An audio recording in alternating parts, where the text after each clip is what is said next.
Oui, je me suis mis dans le thème, hein. Ça y est, j'y suis, Noël, tout ça. La la la la la la la. On y est. Petite chicorée, parce qu'avec le temps qu'il fait, mes amis, on est en automne, c'est évident. Pas encore en hiver, mais... Et il faut que je boive beaucoup en ce moment. Ça fait du bien. Donc, je vous mets tout de suite dans le contexte de la vidéo. Prenez un petit café, un petit thé, une petite boisson, une petite chicorée comme moi, si vous n'êtes pas traité au café. Et c'est parti pour cette nouvelle vidéo.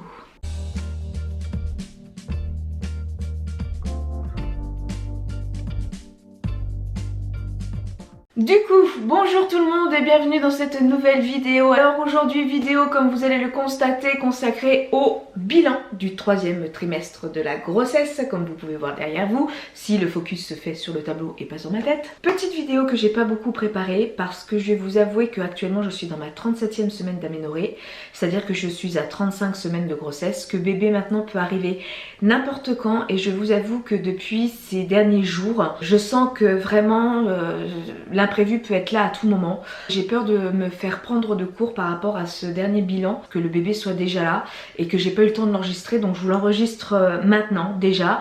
Donc je suis dans mon 8e mois, dans moins d'un mois maintenant bébé sera probablement là, c'est même sûr. Donc du coup bon ben je vous enregistre cette vidéo maintenant. Je vous avoue que la fatigue quand même est très présente. Il y a des jours où vraiment je me sens pas du tout capable de vous filmer la vidéo. Il y a d'autres jours où le peu d'énergie que j'ai ben c'est pour préparer l'arrivée du bébé, finir les dernières choses qu'on a à faire dans la maison, avancer le plus possible, donc j'aurai moins le temps de m'investir dans les vidéos. C'est pour ça que je vous l'enregistre maintenant. Pour ce bilan de troisième trimestre, pas mal de choses sont arrivées.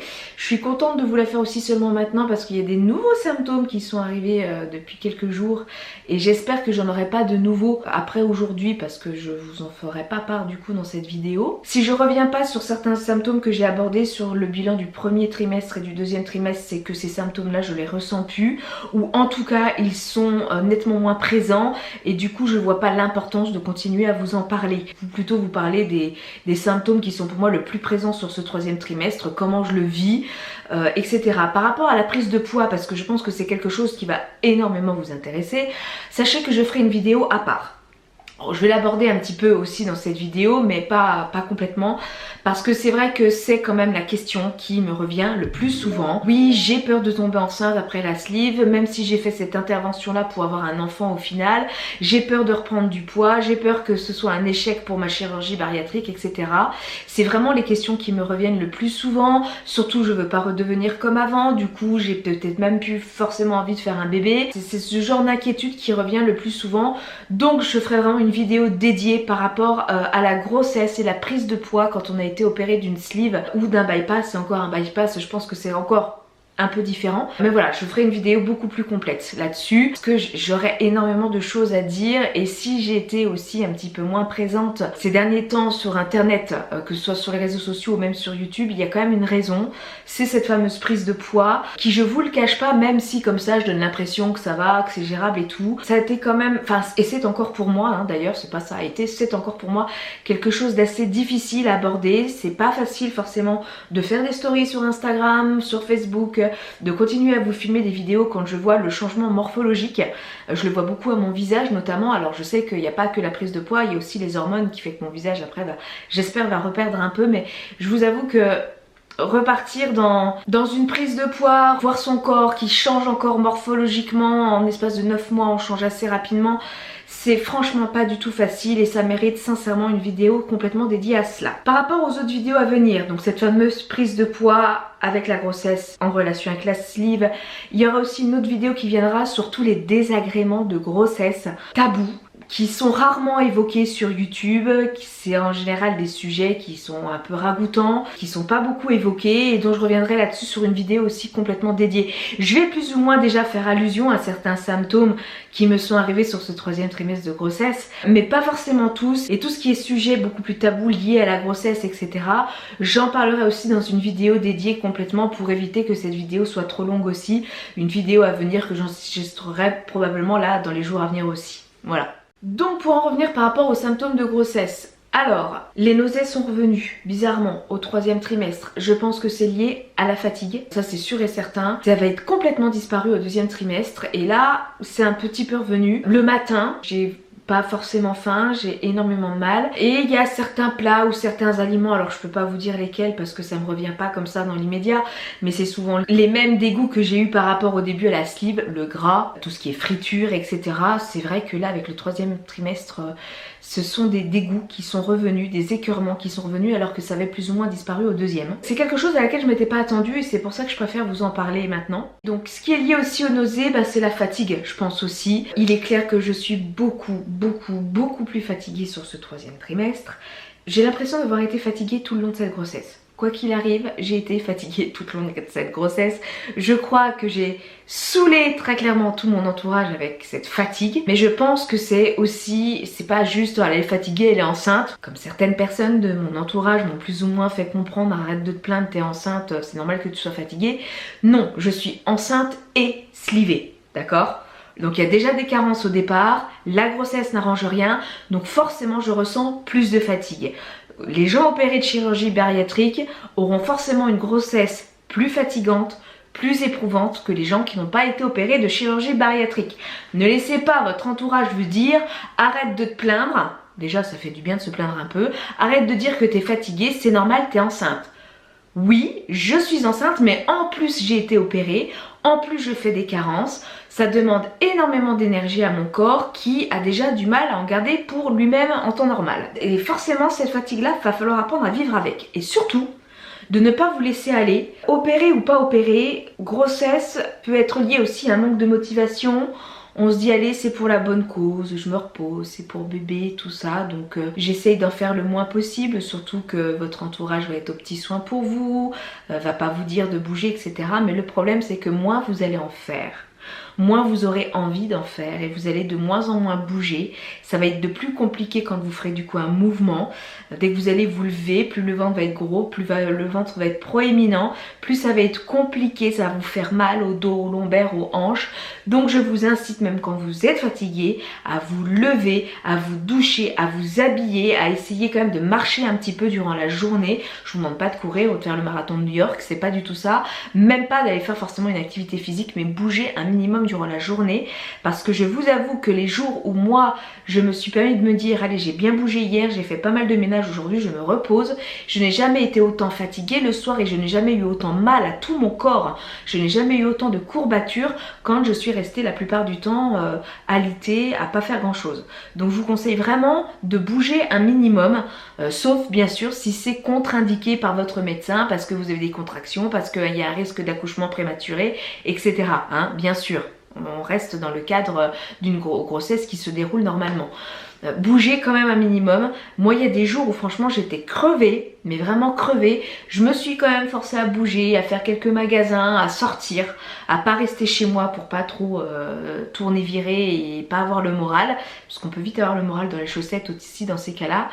Donc il faut quand même un minimum bouger pour garder un certain dynamisme, voilà. Et vous verrez que au fur et à mesure que la journée va s'écouler, vous aurez moins mal. Ce sera plus facile pour vous de marcher, de bouger et vous aurez moins cette démarche de canard hein, qu'on a toutes en fin de grossesse au 3e mois. Hein, pom, pom, pom, pom, pom. Canard ou bonhomme de neige, hein, comme vous voulez. Suivant quand est-ce que vous regarderez cette vidéo, suivant la saison, mais voilà, enfin moi vraiment actuellement quand je bouge pas et que je suis dans mon canapé et que je me lève, mes filles me demandent mais maman pourquoi tu marches bizarre, et puis elles font comme ça hein, en m'imitant. Bon, il faut quand même bouger un minimum, c'est quand même mieux pour garder une certaine dignité de marche. Voilà. Après bien sûr le centre de gravité n'est plus le même, hein. Plus le ventre grossit, plus c'est difficile de trouver son équilibre et c'est pas forcément évident, mais bon. C'est qu'une question de quelques semaines. Beaucoup plus fatigué, c'est évident. Donc prenez bien vos vitamines.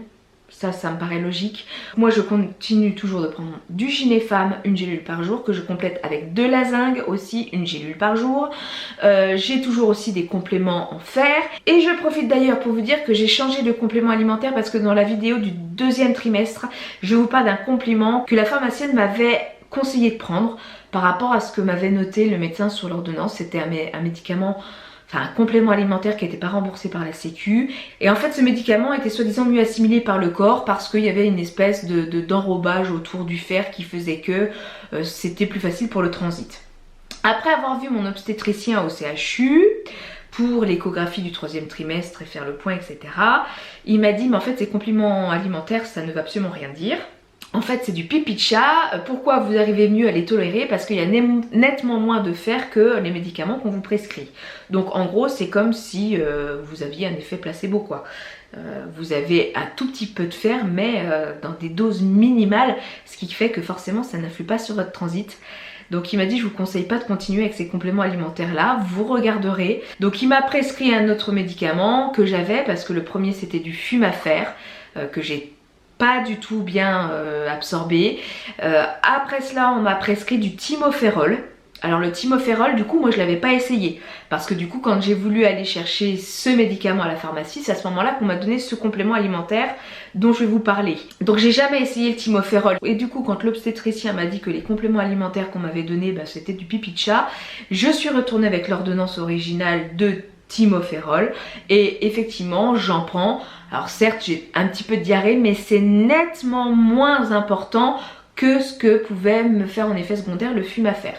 Donc je vais vous montrer tout ça parce que sinon vous n'allez pas à comprendre du tout de quoi je parle. Donc dans la vidéo du 2e trimestre de grossesse, je vous parle de ce complément alimentaire là, celui-là, de la marque Solgar. C'était du fer doux, je devais en prendre une gélule par jour et on m'avait dit que j'allais nettement mieux l'assimiler, que ça allait me poser nettement moins de problèmes au niveau transit, etc. Ce que j'ai fait, alors effectivement j'ai pas du tout eu de problème de transit, hein, mais malheureusement ça m'apportait pas assez de fer, hein, j'avais toujours quand même des carences. Et effectivement, depuis que je reprends donc le Thymophérol, le 2e traitement qu'on m'a prescrit, que j'aurais dû prendre d'ailleurs dès le départ sans acheter ça, bon, je me suis laissée un petit peu influencer on va dire, et bien j'ai remarqué que dans une gélule de ce complément alimentaire là, j'avais que 25 mg de fer, alors que dans une gélule de ce médicament là, le Thymophérol, vous avez 50 mg, que je me trompe pas, oui, 50 mg de fer dans la journée. Vous avez donc le double. Voilà, c'est pour ça que forcément ce truc là, je l'assimile mieux ayant moins de fer. Mais ça n'arrange pas les carences, hein, voilà. Et c'est vrai que je vais pas vous le cacher, depuis que je reprends ça au quotidien, alors certes, oui, j'ai quelques petits soucis de transit, je vais pas vous le cacher, mais nettement moins douloureux et important que ce que j'avais avec le Fumafère au 1er trimestre. Et puis surtout, je me sens quand même moins fatiguée parce que la fatigue, elle est liée donc à la sleeve, à la grossesse et à une très grosse carence en fer, tout simplement aussi, hein. C'est lié. Donc voilà, je continue le Thymophérol et là j'en prends une gélule par jour. Éloignez, distanciez vraiment des autres vitamines parce que je sais que si vous prenez les vitamines en même temps que le fer est moins bien assimilé aussi par l'organisme. Donc le fer c'est vraiment un médicament à prendre à part. Donc tout ce qui est complément alimentaire je les prends plutôt le matin, le midi, et le fer je le prends le soir, au repas du soir. Fer que je prends avec le Lansoprazole, mon protecteur gastrique en fait pour éviter les brûlures. Ça aussi, le protecteur gastrique, si je ne le prends pas, j'ai des brûlures durant la nuit. Voilà, donc vraiment je vous incite par rapport à cette fatigue de vraiment continuer à prendre vos compléments alimentaire. La fatigue aussi, elle est liée par rapport à une chose qui est complètement indépendante de vous-même, c'est les insomnies. Forcément au 3e trimestre, vous avez un ventre quand même relativement imposant.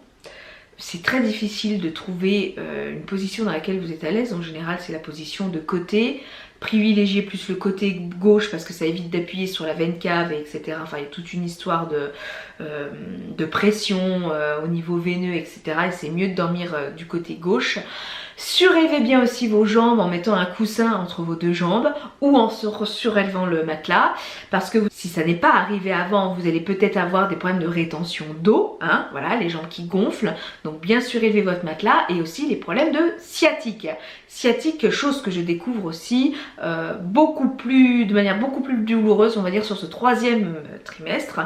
Il est clair que le ventre appuie, je pense, de plus en plus sur les hanches, sur les nerfs, le nerf sciatique, hein, tout simplement, et j'ai extrêmement mal au nerf sciatique. Là j'en viens à ce que je disais en début de vidéo, moins vous bougez, plus vous aurez mal, hein. Enfin je vous conseille vraiment de bouger un minimum pour chauffer ce nerf là, parce que je vous avoue que parfois quand il commence à se coincer ça fait extrêmement mal. Ça peut être pour moi dans la fesse droite comme dans la fesse gauche, hein. C'est le nerf qui est dans la fesse, ça vous fait une douleur jusque dans la cuisse, même parfois ça peut monter jusqu'au bas du dos. Ça peut faire extrêmement mal. Ça c'est la grossesse, c'est les positions qu'on prend durant la journée, c'est la pression du bébé qui donne ces douleurs là, et forcément ça vous amène à des nuits beaucoup plus compliquées, beaucoup plus fractionnées. Il y a des nuits où je pète le feu, la journée je suis fatiguée, je dormirai tout le long.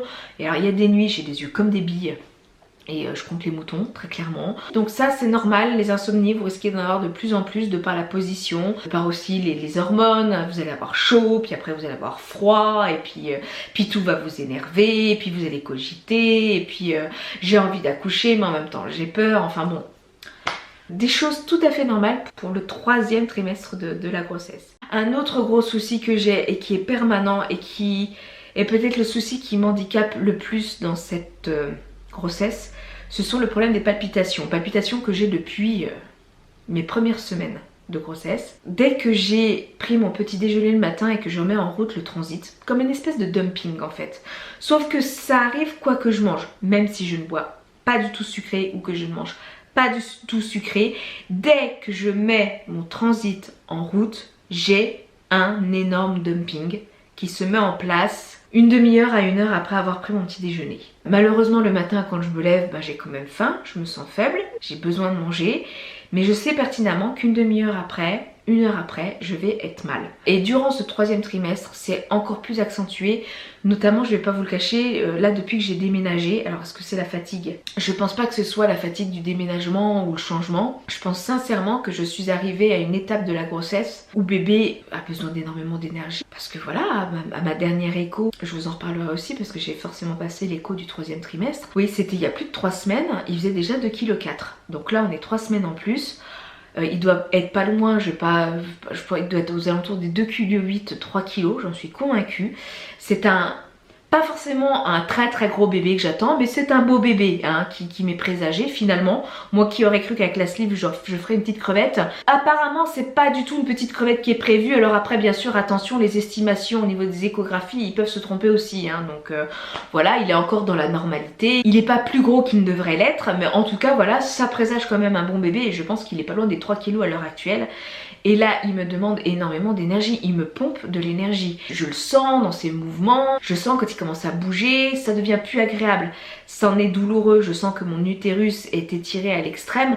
Donc dès qu'il commence à donner un petit coup de coude ou dès qu'il commence à se retourner, c'est pas forcément la vague agréable, ça fait mal, ça fait comme une douleur, hein, comme quand on vous tape un petit peu sur une plaie, sur quelque chose qui est un petit peu enflammé. Voilà, c'est un petit peu ce que je ressens actuellement. Ça me demande énormément d'énergie et au niveau flux sanguin, forcément une plus grande quantité que mon cœur a à gérer et qui donne ces palpitations là, notamment le matin. Et je vous avoue que c'est super handicapant parce que quand je prends mon petit déjeuner, je sais qu'1 heure après, je vais peut-être être obligée de m'allonger pendant 1 heure quoi. Il suffit que je prenne mon petit déjeuner, bon hop, je range, je prends ma douche, j'essaye de me maquiller et là j'ai les bouffées de chaleur qui arrivent, j'ai le cœur qui commence à faire boum boum boum, j'ai les acouphènes, ça monte jusqu'aux oreilles et j'ai des acouphènes qui arrivent, j'ai une grosse lourdeur sur les paupières, je me dis mais attention Céline, là tu vas tomber quoi, tu vas t'évanouir, il faut que je me couche et je mets entre une demi-heure et 1 heure à calmer ces palpitations. Et pendant cette demi-heure-là et cette heure-là, je ne peux absolument rien faire. C'est-à-dire que même regarder des vidéos, parce qu'on peut dire dans ce cas-là, tu bookines, tu lis, tu réponds à des messages, je sais pas, tu réponds à tes mails, je ne peux même pas. Je suis tellement avec les acouphènes et tout, j'entends mon cœur qui bat dans ma tête comme ça. Je ne peux rien faire et il faut que j'attende que ça passe. Selon mon médecin qui me suit, c'est des dumpings. J'ai pas le choix, c'est comme ça, c'est la grossesse, ça partira après la grossesse. Ça n'a pas forcément d'incidence sur le bébé, mais bon, moi ça m'inquiète quand même un petit peu et ne soyez pas étonnés si vous avez ça. Hein. Apparemment ça le fait, mais c'est vrai que ça peut être vachement oppressant. C'est vraiment bizarre, j'ai pas du tout connu ça à ma première grossesse alors que pourtant j'avais 2 bébés, donc au niveau flux sanguin, enfin de l'énergie je devais en apporter. Là, j'y arrive pas. Alors que je faisais du sport régulièrement avant ma grossesse, mon cœur marchait très bien. J'ai jamais eu ces palpitations-là autant avec cette grossesse et surtout durant ce 3e trimestre. C'est vraiment le plus gros handicap que je pourrais évoquer sur ce 3e trimestre. Autant d'un point de vue mobilité, parce parce que vous pouvez absolument rien faire. Vous êtes obligé d'attendre que ça se passe, quoi, tout simplement. Autant que d'un point de vue aussi moral. On a l'impression de pouvoir rien faire. On prend du retard et on se dit qu'une fois que le bébé sera là, ça va être compliqué, donc on aimerait en profiter pour faire des choses. Et là, le corps vous dit non, stop, quoi, je ne peux tout simplement pas. Et j'arrive dans cette phase-là, très clairement, où même, je vous dis, enregistrer des vidéos, tout ça, j'ai même plus forcément l'envie parce que je me sens extrêmement fatiguée. C'est pas évident, vraiment pas du tout. Ça m'a handicapée en début de grossesse, dès le début. Ça m'a handicapée aussi à mon travail quand il fallait tout de suite que je prenne mon petit déjeuner, que je prenne le tramway, travailler le matin, que j'accueille les gens, etc. Que je fasse l'air tout va bien alors que bam bam ça tape dans la poitrine et dans les oreilles. Ça a vraiment été quelque chose de très contraignant durant cette grossesse. Les palpitations, donc n'hésitez pas à en parler à votre médecin quand même si ça devient handicapant et stressant pour vous, parce que ça peut amener une source d'angoisse, d'oppression aussi, qui fait que ça n'arrange pas aussi, hein. Ça vous amène à une espèce de tachycardie, de crise un peu même on va dire de spasmophilie, parce que ça peut être très très angoissant. Donc n'hésitez pas à en parler à votre médecin, quitte à ce qu'il vous fasse un électrocardiogramme ou ce genre de choses pour vérifier que tout aille bien. Personnellement je n'en ai pas passé, mais il aurait peut-être fallu, parce que c'est quand même bizarre que ce soit si récurrent. Voilà, donc ça c'était pour les palpitations. Qu'est-ce que j'aurai encore comme symptômes un petit peu... Je vous ai parlé des palpitations, des nausées, de la fatigue, de la sciatique, des insomnies. Ah bah oui, si, bien sûr, les derniers symptômes qui sont apparus en date. Donc là je vous enregistre cette vidéo, on est sur la mi-novembre, hein. J'ai eu il y a déjà quelques temps de ça une rage de dents. Alors oui, il faut que vous sachiez que lorsque vous êtes enceinte, sleeve ou pas sleeve, vous êtes beaucoup plus fragile au niveau dentaire. D'ailleurs, la sécurité sociale va vous envoyer un espèce de papier, enfin moi je l'ai reçu à mon 6e mois, pour une consultation gratuite auprès d'un dentiste pour faire le point, être sûr qu'au niveau dentaire tout aille bien. C'est pas anodin. Il faut savoir que tout le calcium qu'on ingère et qui en général, une grande partie va aussi dans l'émail des dents, dans l'entretien de l'émail de vos dents, et bien ce calcium là il vous privilégie plus vous, hein. Vous n'êtes plus du tout la priorité de ce que vous ingérez, hein. Tout va pour le bébé et notamment pour le développement de son squelette, de ses os. Il a besoin de calcium, donc la plupart du calcium que vous ingérez va dans les os du bébé et non plus dans vos dents, hein, qui fait l'émail. Et forcément vous avez des dents fragilisées. Qui dit dents fragilisées, vous êtes plus sujette aux petites infections, aux gingivites, aux caries, etc. Voilà, il y a beaucoup plus de risques. À ma première grossesse, je n'avais jamais eu aucun problème. Suite à la chirurgie bariatrique à la suite, j'ai eu aussi un rendez-vous chez le dentiste, soit pour vérifier, ça allait. Avant la grossesse, j'avais pas de problème du tout dentaire. Enfin rien de particulier par rapport à la normalité on va dire. Du coup quand j'ai reçu cette fameuse convocation de la sécu pour prendre rendez-vous auprès d'un dentiste, bah j'ai fait comme beaucoup d'entre nous toutes je crois. Oh ça va, c'est pas de problème, je verrai ça après l'accouchement, c'est bon. Très grosse erreur, surtout ne le faites pas ça. Effectivement à ce 3e trimestre, eh ben, j'ai une rage de dents et alors je peux vous dire que les douleurs d'une rage de dents, tous les gens qui ont des rages de dents vous le diront, ça fait extrêmement mal. J'ai passé une nuit blanche, la seule nuit blanche de ma grossesse pour l'instant, hein, que j'ai passé, parce que même si j'ai fait quelques insomnies, j'ai réussi à dormir au moins un minimum d'1 ou 2 heures, là non. La nuit blanche, la seule nuit blanche que j'ai fait durant cette grossesse, c'est durant cette rage de dents. Horrible, horrible. Ça me lançait de la mâchoire jusque dans l'orbite et dans l'oreille, avec des migraines, enfin, insoutenables, impossible de dormir alors que j'étais exténuée tellement la douleur était forte.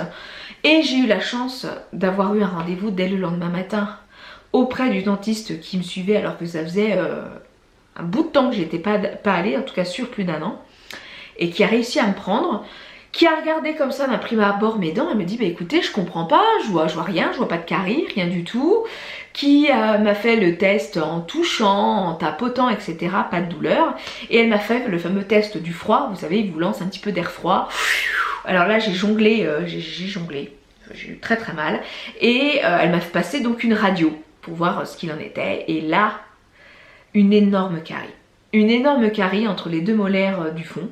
On la voyait pas comme ça de visu, hein. Moi j'avais beau regarder aussi, hein. J'avais regardé durant la nuit pourquoi ça me faisait autant mal.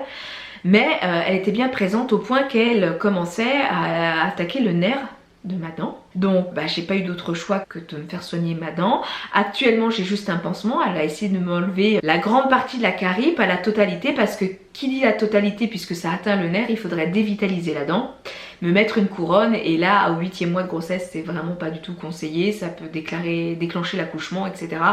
Donc elle m'a dit on verra ça après l'accouchement en espérant que le pansement tienne, et je croise les doigts, pour l'instant le pansement tient, j'ai plus mal, mais elle m'a dit effectivement la carie était juste énorme. Donc après l'accouchement, peut-être pas le lendemain, mais quelques semaines après, quelques mois après, il va falloir que je retourne chez le dentiste pour finir ce travail là et contrôler toutes les autres dents, puisque rien ne vous dit qu'il n'y a pas d'autres caries ailleurs et qu'il n'y a pas d'autres caries qui vont venir s'installer entre temps.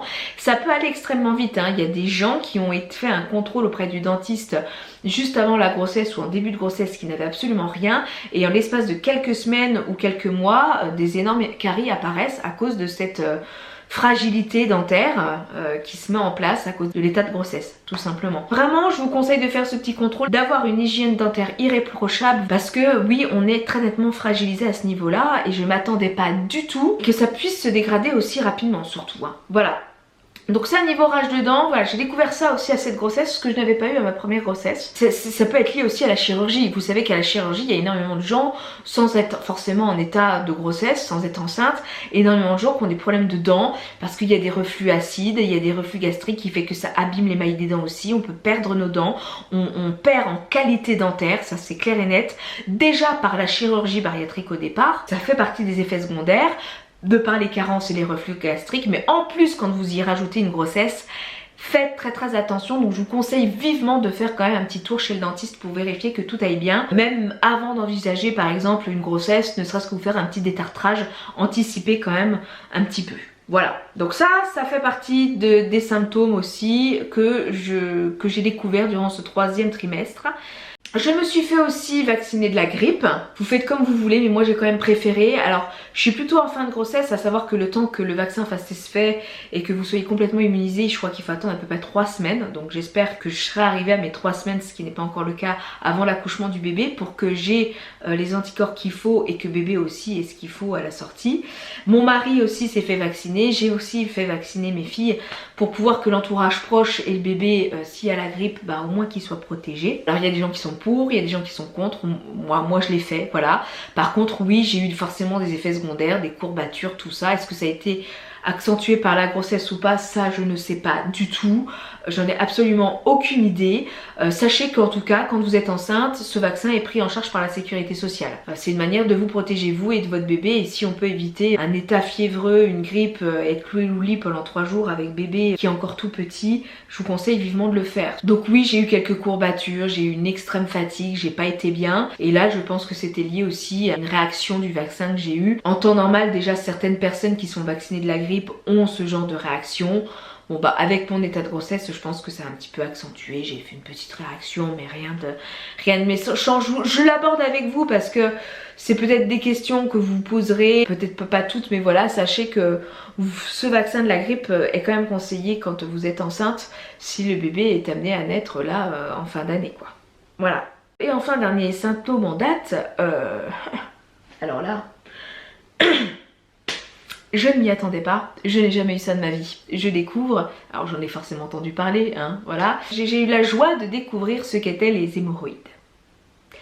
Oui, crise hémorroïdaire. Alors ça, il faut savoir que 30% des femmes enceintes sont sujets à ce genre de désagréments. C'est un sujet assez tabou, qui est très peu évoqué, parce que c'est souvent, voilà, ça touche une zone, l'anus, c'est des choses qu'on n'a pas trop envie d'en parler, quoi, hein. Là, on est vraiment au plus profond de notre intimité, je crois qu'on peut pas plus l'être, hein. C'est délicat, mais oui, effectivement, j'ai découvert les joies des hémorroïdes, et là... Alors au départ, je pensais que c'était le bébé qui était, comment vous dire, qui exerçait une pression. Je pensais que c'était le bébé qui était descendu, en fait, qui commençait vraiment à appuyer au niveau du col, au niveau du rectum. Je me suis dit, voilà, là, cette pression que j'ai dans le rectum qui commence à me faire réellement mal, ça se trouve c'est le bébé qui est descendu, et l'accouchement est vraiment imminent, hein, parce que là ça m'est arrivé il n'y a pas très longtemps. Je me suis dit, bon bah voilà quoi, ça y est, il se prépare, c'est pour bientôt. C'est quand même un petit peu mal, je me suis dit c'est quand même bizarre, et en prenant ma douche, bah forcément, hein, je me lave, hein, et en général je lave bien ces zones là. Qu'est-ce que je découvre sous mon doigt? Une espèce de grosse boule qui n'a rien à faire là où elle est située. Qu'est-ce que c'est que ce truc là? Extrêmement douloureux, et là j'ai compris que j'avais une hémorroïde externe du coup qui s'était formée. Forcément je me suis renseignée, c'est quelque chose d'extrêmement de courant dans une grossesse. Les hormones de grossesse, la pression du bébé, etc., tout ce qui est impact veineux, etc., ça joue sur les crises hémorroïdaires. Je n'ai pas eu ça pour mes jumelles, je découvre ça encore avec ce troisième bébé. Décidément cette grossesse, c'est la grossesse des découvertes au niveau des agréments. Il faut savoir que il faut prendre son mal en patience. Une hémorroïde, c'est une veine qui gonfle, c'est un afflux sanguin trop important. C'est une espèce de petite thrombose quoi. Il n'y a pas d'autre choix d'attendre que le sang s'évacue quoi. Il faut savoir qu'une hémorroïde, ça peut finir par effectivement éclater, avoir du sang qui s'écoule, etc. Ce qui n'est pas mon cas, mais sachez-le, c'est pas grave, mais vous pouvez avoir du sang quand vous allez aux toilettes, etc. Et comme ça peut se résorber tout seul. Donc à partir de là, vous avez des traitements qui peuvent être pris, auxquels vous avez droit en état de grossesse, notamment donc du Daflon, ce que j'ai là, voilà, en 1000 mg, donc spécial crise hémorroïdaire. C'est un traitement sur une semaine. Les 3-4 premiers jours, vous en prenez 3 comprimés, matin, midi, soir. Et puis sur les 2-3 derniers jours, vous en prenez le matin et le soir. Ça tonifie un petit peu, je vais pas vous dire des bêtises, je suis pas médecin, mais en tout cas ça joue sur le flux sanguin. Et ça permet de bien fluidifier le sang, etc. Et du coup de permettre au sang qui s'est accumulé dans cette petite veine de s'évacuer plus facilement et du coup de résorber l'hémorroïde. En plus de ça, vous avez des traitements locaux à mettre en forme de pommade. Donc la titanoréine, ça c'est quelque chose pour tous ceux qui ont des crises d'hémorroïdes, forcément les gens connaissent. C'est une pommade qui n'a pas pour effet de diminuer l'hémorroïde ou qui n'a pas d'impact vraiment sur les causes hémorroïdaires. Par contre, ça soulage. Voilà, ça joue énormément sur la douleur puisque c'est une pommade qui a un anesthésiant en plus dedans, la lidocaïne, et qui permet vraiment de ne plus avoir mal. Parce que forcément vous avez un petit agent anesthésiant qui fait que quand vous le mettez sur l'hémorroïde, et ça vous fait nettement moins mal. Et je vous conseille d'en avoir, peut-être même à titre préventif, parce que c'est le genre de choses qui arrivent au moment où on s'y attend le moins. Voilà, si vous en avez déjà, je peux vous dire que ça soulage. Alors en plus de ça, la pharmacienne m'a donné une autre petite pommade qui elle par contre n'a pas d'agent anesthésiant. Voilà, mais qui a un anti-inflammatoire qui est toléré pour les femmes qui sont en état de grossesse et allaitantes. C'est une pommade bio en plus de ça et ça s'appelle Phytoroïde qui est là, et ça c'est la pharmacienne qui m'a conseillé ce petit échantillon. C'est pas mal, ça fait très frais d'ailleurs quand vous le mettez sur la zone, c'est très rafraîchissant et du coup ça soulage. En plus ça a un effet anti-inflammatoire, donc c'est pas mal. Et moi je vous avoue que je fais l'alliance des deux en fait, je me pose même pas la question, je mets les deux. Et du coup l'hémorroïde elle est quand même nettement diminuée et j'ai nettement moins mal. Alors ça ne veut pas dire que ça ne reviendra pas, ça peut revenir avec les poussées de l'accouchement. Forcément, quand on accouche, on pousse beaucoup et les hémorroïdes peuvent revenir après l'accouchement. C'est aussi qui peut revenir du coup de manière, on va dire récurrente, même plusieurs mois après l'accouchement, voire plusieurs années. Moi je connaissais pas. Les hémorroïdes c'est vraiment quelque chose, je fais what? C'est quoi ça quoi? Quand je me suis lavée, je fais wow! Ça n'a rien à faire là. C'est le dernier petit symptôme pas très agréable que je vais évoquer en tout cas dans cette vidéo. C'est assez contraignant, c'est vraiment des douleurs, voilà, si on pouvait s'en passer. Mais c'est assez courant, donc n'ayez pas honte d'en avoir, n'ayez pas honte d'en parler, n'ayez pas honte d'aller à la pharmacie si vous ne voulez pas voir le médecin ou tout ça. Pour ça vous allez en pharmacie, vous demandez du Daflon, c'est un médicament sans ordonnance, vous demandez de la titanoréine. Vous n'avez pas à dire pourquoi, les pharmaciens sauront tout de suite pourquoi vous demandez ce genre de choses et vous conseillera comme il faut. Ne vous inquiétez pas, voilà, n'hésitez pas, ça sert à rien d'avoir mal pour avoir mal. Par rapport à la prise de poids, quand même, je vais en parler un petit peu. À l'heure actuelle, je suis à plus 15 kg au niveau de ma grossesse, je suis à 75 kg. C'est pas facile de le dire, c'est assez compliqué. C'est pour ça que j'en ferai une vidéo dédiée d'ailleurs. Je pensais pouvoir limiter la casse à 10 kg de prise. C'est pas le cas. Alors après, c'est pas parce que moi j'ai pris 15 kg que toutes les filles qui ont été opérées vont prendre 15 kg à leur grossesse. Il y a des filles qui s'en sortent très bien. Après bien sûr, prenez bien en compte le contexte de vie dans lequel vous êtes et la période de post-opératoire aussi dans laquelle vous êtes. Et en général, les filles qui sont encore en période de perte à 1 an ou 2 ans post-op prennent un petit peu moins parce qu'il y a encore la chirurgie qui fait beaucoup son effet.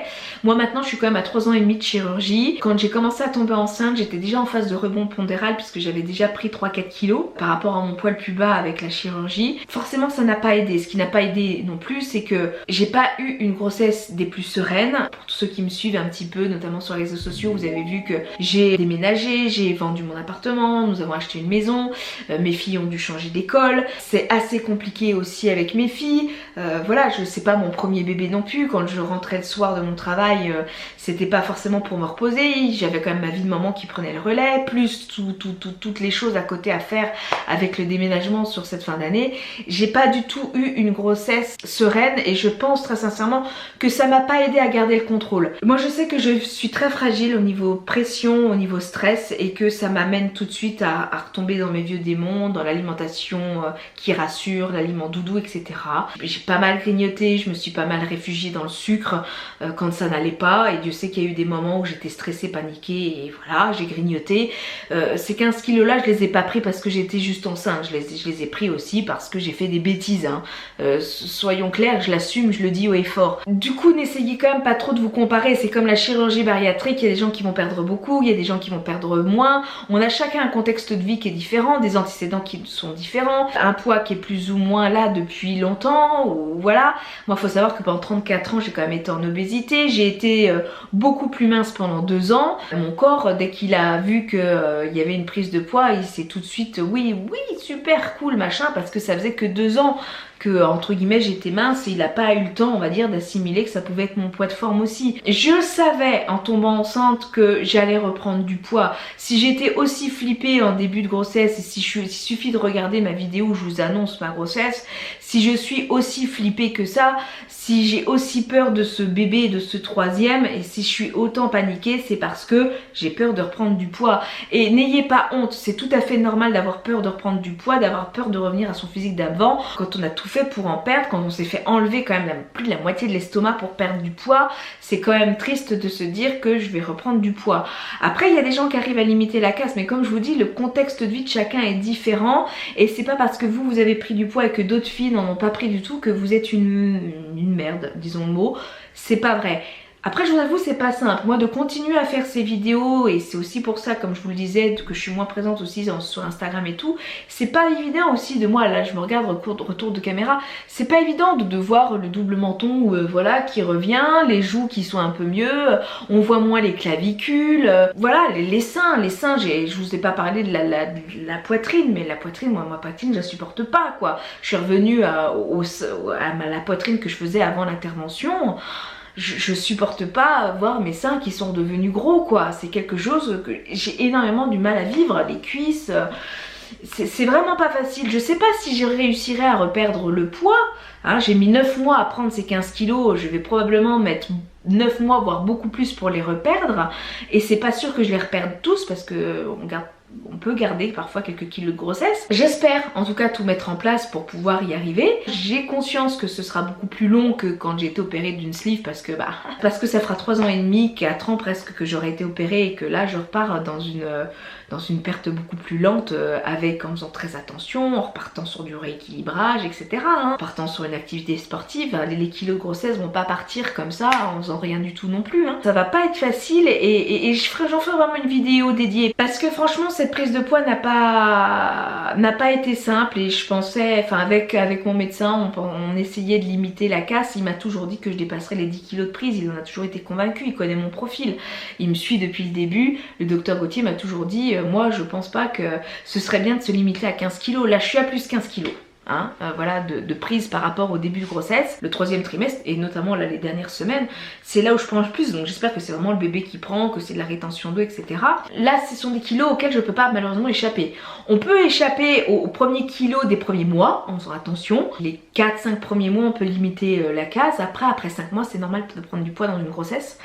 Donc si vous n'avez pas limité la casse en début de grossesse, il est possible qu'effectivement que comme moi, il y ait une prise de poids un petit peu plus conséquente.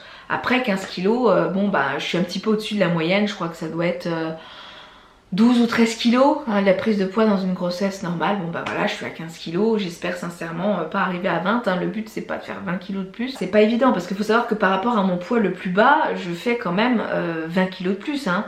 À mon poids le plus bas, je faisais 55 kilos, hein, 54-55 et là je fais 75. C'est pas facile. c'est pas facile, je vais pas vous le cacher. Mais je reviendrai sur une vidéo dédiée complètement là-dessus, hein, voilà. Et au moins je me dis que j'ai quand même la force de vous le dire en vidéo. J'ai quand même la force de vous en parler parce que malheureusement je suis pas sûre qu'il y ait beaucoup de filles qui aient le cran de vous le dire comme ça sur YouTube, hein. Je suis convaincue que la plupart des filles qui ont pris énormément de poids, ben, vous dira pas combien elles ont pris, en tout cas pas sur le coup, ne l'assumeront pas, vous le diront peut-être après quand elles auront reperdu. Et moi je vais faire partie de ces femmes qui veulent essayer de vous faire décomplexer et déculpabiliser de ça aussi en vous disant bah oui j'ai pris. Oui, j'ai pris 15 kilos, oui, j'ai pas forcément fait attention, oui, je suis pas Wonder Woman, oui, oh là là, j'ai pas fait attention, et alors quoi? Et alors? En quoi ça vous pose problème à vous, ou en quoi ça pose problème à qui que ce soit? Parce que je sais pertinemment que j'aurai des commentaires qui pourront être un petit peu ouais, t'aurais dû faire attention, tout ça. Vivez ma vie avec tous les antécédents, chacun est différent, on a tous des caractères plus ou moins battants ou pas, on est plus ou moins fatigué, enfin voilà, il y a énormément de facteurs de prise en compte dans une prise de poids et ça vous le savez toutes si vous êtes passé par chirurgie bariatrique avec tout le parcours que vous avez fait, c'est pas évident, voilà. Et je préfère être là, l'assumer et vous le dire en face caméra plutôt que de jouer l'autruche hein, et de me cacher. Je veux surtout pas me cacher et pourtant c'est pas évident hein. Je vous avoue que c'est pas évident pour moi de me montrer. Je ne sais pas si dans cette vidéo je mettrai des photos ou pas de moi. Si vous en voyez pas par rapport à mon bidou, hein, pour que vous voyez un petit peu où j'en suis, je vais peut-être me lever, comme ça vous verrez. J'ai pas refait de photos récemment, sachant que mon apparence dans le miroir m'aide pas beaucoup en ce moment. C'est vrai que me photographier c'est un petit peu compliqué. Il faut quand même que je le fasse parce que c'est quelque chose que j'ai répété à ma première grossesse, de pas avoir pris le temps de prendre de jolies photos de mon ventre. Mais voilà, il y a cette prise de poids qui vous empêche parfois de faire ce genre de choses qui peuvent être juste super quoi. C'est dommage de devoir se freiner là-dessus alors que une grossesse on ne le vit que très peu de temps dans sa vie finalement. Du coup je vous ai dit que je vous montrerai aussi peut-être mon ventre si j'ai pas l'occasion de faire de photos etc. Donc là je vais me lever et je vais vous montrer mon ventre actuellement où ça en est. Je suis à peu près à 3 semaines de l'accouchement donc je vais vous montrer comme ça. Donc voilà petit bidou à 3 semaines pour tous ceux qui me poseraient la question. Voilà, de face. Voilà. Voilà, donc vous voyez, il prend bien sa place, il est encore bien haut et bah là il peut arriver maintenant n'importe quand. Hein. Voilà, voilà, à 8 mois de grossesse. Donc oui, hein, j'ai l'élastique de mon jean qui commence à serrer là. Voilà. Comme ça vous aurez vu mon bidou. Voilà, si j'ai pas de photo à vous montrer, bah au moins je vous l'aurais montré directement face cam aujourd'hui. Il y a aussi une autre chose que je voudrais aborder durant cette grossesse qui n'a pas été simple et que j'ai découverte. Et là je m'adresse à toutes les mamans qui ont déjà des enfants, ou en tout cas déjà un. Cette grossesse là aussi n'a pas été facile parce que bah, j'avais déjà mes filles quoi. Parce que quand je rentrais le soir je pouvais pas me reposer. Je ne peux toujours pas me reposer. Je suis à 8 mois de grossesse, je suis obligée toujours de m'occuper de mes filles, je suis quand même obligée de les doucher, d'être un minimum présente, de faire des activités avec elles parce qu'elles le demandent. Elles sentent aussi le changement et elles me sollicitent énormément. Ça n'aide pas du tout à la sérénité et au repos d'une grossesse quand c'est son premier enfant où on peut se poser, où on peut vraiment prendre le temps de s'écouter. Quand vous avez déjà des enfants à gérer à côté, c'est des grossesses qui sont en général quand même beaucoup plus fatigantes. Et là j'en ai fait les frais aussi. On va dire que quand vous avez déjà des enfants, préparez-vous à avoir une grossesse un petit peu plus fatigante. Forcément parce que vos enfants, bah enceinte ou pas, pour vous, vous êtes leur maman et ça change absolument rien dans le mode de vie au quotidien. Hein. Alors bon, après il faut leur expliquer, mon mari me seconde pas mal dans les tâches, etc. Mais voilà, il peut pas être partout non plus, hein. Nos maris ont leur boulot, ça reste aussi des hommes. Et nos enfants ont besoin de leur maman, hein, pas seulement de leur papa. Donc on est obligé d'être présente aussi pour eux. Et c'est vrai que ça peut apporter énormément de fatigue et ça ne m'a pas non plus aidé au niveau sérénité on va dire, durant cette grossesse et notamment durant le 3e trimestre. Je crois que les enfants sentent des choses que nous on sent pas. Et actuellement avec mes filles c'est difficile parce qu'à mon avis elles sentent le bouleversement, le changement arrive à grands pas. Ça se transcrit avec des crises d'énervement, avec des caprices, avec je t'aime maman et puis 2 secondes après c'est je te tiens la langue, je t'aime plus, je te déteste. Elles m'en font voir vraiment de toutes les couleurs. Ou un jour je préfère papa, bah oui parce que papa est moins fatigué et plus disponible. Voilà, c'est quelque chose, je sais pas si j'en ferai une vidéo dédiée, dites-moi si ça vous intéresse hein, mais c'est vrai que j'ai beaucoup de difficultés avec mes filles sur ce 3e trimestre. J'en parle pas tellement dans les bilans des 2 premiers trimestres parce que c'était pas quelque chose de flagrant. J'avais l'impression que c'était quelque chose qu'elles vivaient bien et finalement à ce 3e trimestre, alors en plus il y a eu le déménagement, Je pense que ça a forcément aussi influencé. Elles ont pris conscience de tout le bouleversement à venir avec ce déménagement. Mais c'est vrai que ça a été compliqué et ça l'est encore. Si vous êtes intéressé sur une vidéo par rapport à une grossesse quand on a déjà des enfants, comment gérer les grands, comment gérer cette annonce, comment gérer ce bouleversement pour eux et aussi comment gérer du coup vous, votre fatigue, vos moments de repos, etc. pour quand même penser à vous et profiter de cette grossesse. Toutes les femmes qui ont déjà eu des enfants, je pense vous le diront et auront ce regret là de se dire je me suis pas autant investie dans ma grossesse que pour le premier. Il n'y a pas de culpabilité à avoir, c'est normal. C'est normal que notre esprit doit être aussi disponible aux enfants qui sont déjà présents. On ne peut pas être là non plus pour tout le monde. Hein. Il faut savoir accorder du temps à nos enfants, leur faire comprendre aussi qu'il faut qu'on s'accorde du temps pour nous-mêmes et pour le bébé à venir qui a besoin de sentir que la maman est présente pour lui aussi. C'est normal aussi de ressentir cette culpabilité. On s'investit moins dans une deuxième grossesse. Il y a peut-être un petit peu moins d'interaction, je pense, parce qu'il y a d'autres choses extérieures, notamment les autres enfants à s'occuper, qui nous sollicitent pas mal et qui fait que on a moins de temps à se consacrer à ce petit bout qui grandit en nous, hein, tout simplement. Concernant aussi l'accouchement, il y a un point que je voulais revenir avec vous sur lequel je suis pas encore revenue, je vais quand même vous en parler. Dans une story sur Instagram, je vous ai fait part à mon dernier rendez-vous puisque j'ai eu l'échographie du 3e trimestre, hein, forcément, pour faire le point. Donc effectivement, comme je vous l'ai dit un petit peu auparavant dans la vidéo, c'est un beau bébé qui m'est présagé puisqu'il y a à peu près 3 semaines, il faisait déjà 2,4 kg. Estimé à 2,4 kg, attention, c'est pas pareil, estimé à 2,4 kg. Hein. Il était en pleine forme, il allait bien, tout était ok, aucun souci. Au niveau du liquide amniotique, RAS, tout allait bien. Et suite à cette échographie, j'avais vu l'obstétricien. À ce rendez-vous-là, il devait être décidé quel type d'accouchement je voulais privilégier. Et il m'avait dit que, sachant que les jumelles, ça allait faire 6 ans, hein, que j'ai accouché d'elles, tout ça, même si c'était par césarienne, je pouvais peut-être privilégier un accouchement par voie basse malgré un utérus cicatriciel. Un utérus cicatriciel, c'est un utérus qui a été coupé par la césarienne déjà une première fois, donc il y a une cicatrice. Et un utérus cicatriciel, il n'est pas conseillé d'accoucher par voie basse si ça fait moins d'1 an ou 2 ans, puisque la cicatrice peut être encore fragile et il y a un trop gros risque de rupture utérine avec les contractions de l'accouchement, c'est-à-dire que l'utérus éclate au niveau de la cicatrice, que ça provoque une hémorragie interne avec des conséquences dramatiques au niveau de l'oxygénation du fœtus, enfin pour la mère aussi, enfin voilà. C'est un risque aussi même 5 ans après.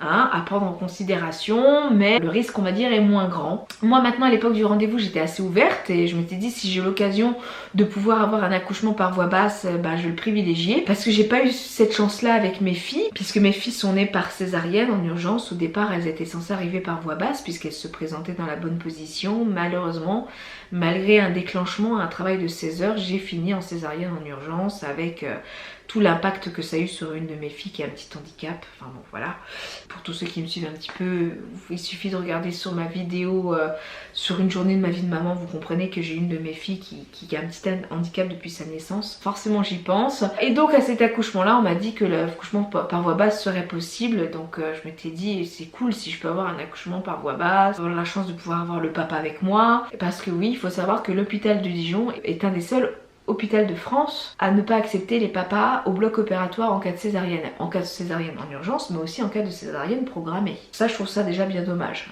Même l'obstétricien qui m'a vu dernièrement, qui est pas là depuis très longtemps sur Dijon, comprend pas. Mais bon, voilà, c'est pas lui qui décide. Donc je m'étais dit, un accouchement par voie basse, en plus on se remet plus vite parce qu'on n'a pas quand même la cicatrice, hein, qui est quand même assez douloureuse, faut être honnête. On se remet plus vite d'un accouchement quand c'est un accouchement par voie naturelle. Je m'étais dit pourquoi pas. Par contre là je vous avoue qu'avec le temps qui passe, le fait qu'on présage quand même un beau bébé, le fait que malgré un déclenchement que j'ai eu à mon premier accouchement, mon col a eu beaucoup de mal à se dilater, j'ai vraiment peur de repartir dans le même schéma et qu'on finisse par me dire votre col n'arrive pas à se dilater, le bébé s'engage pas et on finit par une césarienne en urgence. Donc d'avoir vécu des heures de souffrance, des heures d'attente pour finalement finir au bloc, parce que malgré tout, là ils prendront pas de risque, hein. Il faut surtout pas qu'il y ait de rupture utérine, puisque j'ai quand même une cicatrice sur mon utérus. On me dit il y a des signes avant-coureurs, on n'attendra pas aussi longtemps qu'on a attendu pour vos filles à l'époque.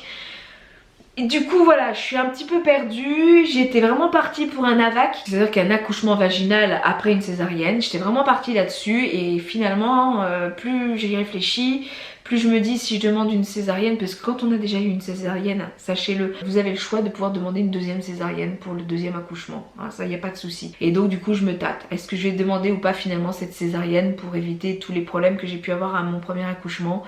finalement je sais pas, c'est vraiment là, ça fait partie aussi d'une de mes angoisses par rapport à cet accouchement. Et là par contre c'est le genre de choses que je ne saurais peut-être même qu'à la dernière minute. Donc ça je pense que vous le saurez que sur la vidéo de l'accouchement finalement, ce que j'aurais choisi comme option. Forcément la voie naturelle c'est un peu la voie royale et c'est vraiment l'accouchement rêvé. Maintenant j'ai tellement peur, j'ai tellement eu un accouchement mitigé avec les jumelles que forcément ça me rappelle des souvenirs qui me stressent, qui m'angoissent et je sais pas trop finalement comment je vivrai cet accouchement là aussi, si c'est pour finir au bloc opératoire par césarienne quoi. Encore une fois. Voilà, je vous reviendrai là-dessus sur la vidéo sur l'accouchement bien sûr. Je tenais quand même à l'aborder dans cette vidéo du 3e trimestre puisque forcément la question s'est posée à ce rendez-vous. Je verrai bien, là pour l'instant je sais pas tout ce que c'est, j'étais sûre de moi il y a encore quelques semaines et là maintenant je le suis beaucoup moins. Donc je ne sais pas, là pour ça il faudra me suivre sur les réseaux pour avoir la réponse plutôt que sur YouTube. Voilà pour cette vidéo qui est finalement encore pas mal longue hein, donc c'est heureusement que je vous parle pas de tout ce qui est les désagréments, tout ça, parce que j'ai encore pas mal de choses à vous dire et que je suis pas rentrée complètement dans le sujet de la prise de poids. Je verrai bien quand est-ce que j'enregistrerai cette vidéo là, elle viendra, vous inquiétez pas, mais c'est encore une vidéo longue que j'ai fait aujourd'hui. J'espère en tout cas qu'elle vous aura plu. Surtout, n'hésitez pas à me laisser un petit pouce si vous avez aimé cette vidéo, de me laisser un petit commentaire, ce que vous voulez, etc. Merci de m'avoir suivi et de l'avoir regardé jusqu'au bout. Et donc du coup, je vous dis à très bientôt dans une prochaine vidéo. Si les choses ont tendance à s'accélérer, peut-être après l'accouchement, tout ça. De toute façon, tout ça, je vous en parlerai. Je sais pas encore si je vloggerai l'accouchement. Je sais pas encore si je ferai une vidéo face cam. Sincèrement à l'heure actuelle je ne sais pas du tout et je ne veux pas m'avancer puisque je ne peux m'avancer sur rien en fait, puisque chaque jour peut avoir son lot d'imprévus, que ce soit des désagréments de grossesse ou carrément l'accouchement qui se met en place. Donc voilà, je vous fais à tous de gros bisous, je vous souhaite une très belle soirée ou journée, suivant quand est-ce que vous regardez cette vidéo. Du coup à très vite dans mes aventures pour la suite des nouvelles, hein, voilà, de l'événement à venir. Allez, ciao, bisous à tous.